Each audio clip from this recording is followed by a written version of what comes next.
Well, let's toss it over to Gina Mangieri, who's standing by at the Honolulu Convention Center. No longer are we going to the state capitol to get the ballots counted. Gina's at the convention center. Good evening, Gina.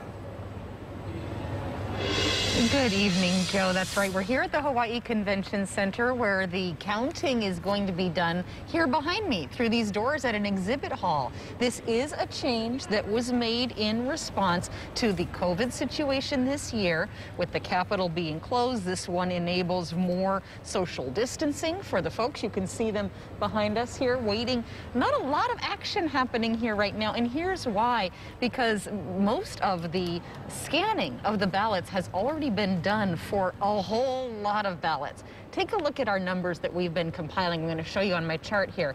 These are all of the ballots that were received as of yesterday that are going to be in the first count, the first printout, which they can release to us the counts on as soon as all voter service centers across the state have shut down. So we're waiting to find out if any have a line there. Even the drop boxes where you can drive up and deposit your ballot are waiting in case there's any lines there too. So when you take a look at the ballots here, about 363,000 of them, that's this total here. That's how many came by mail as of last night. That's how many will be in the first printout sometime here after all of the handful of voter service centers close, and also after the drop boxes are assured that nobody's waiting in a drive-through line to deposit there. 363,000 mail ballots should equate to more than 90% of what we're expecting to be the total haul-in this time around. Now, that's really big for primary turnout already. Even if the vote had stopped last night, check this out.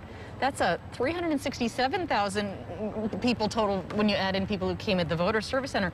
That's 46.2%, the highest percent we've had in a primary since 1998. And by total ballots cast, the highest really ever cast in a primary, because we have so many registered voters at this point.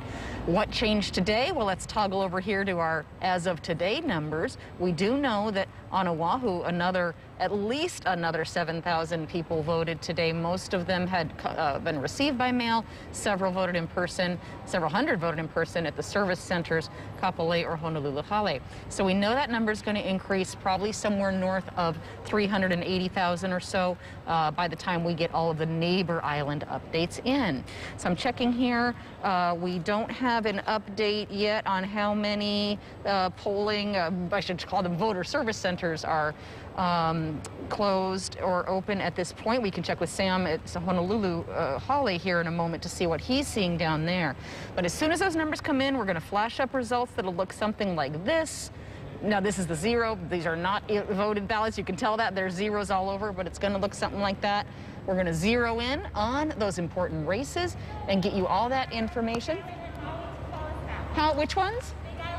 All right, we heard just now that we're waiting for the Big Island and Maui to call us back, whether or not that's a fresh update there from the Office of Elections. The Big Island and Maui still need to alert the voter center here when they're ready to close. Otherwise, it sounds like everything on Oahu has closed and everything on Kauai Island has closed. So Big Island and Maui, as soon as we hear back, though, that's sort of rapid fire. You can picture the olden days when we would wait, and we'd get a report of how many hundreds of polling places might still be open at this point in time.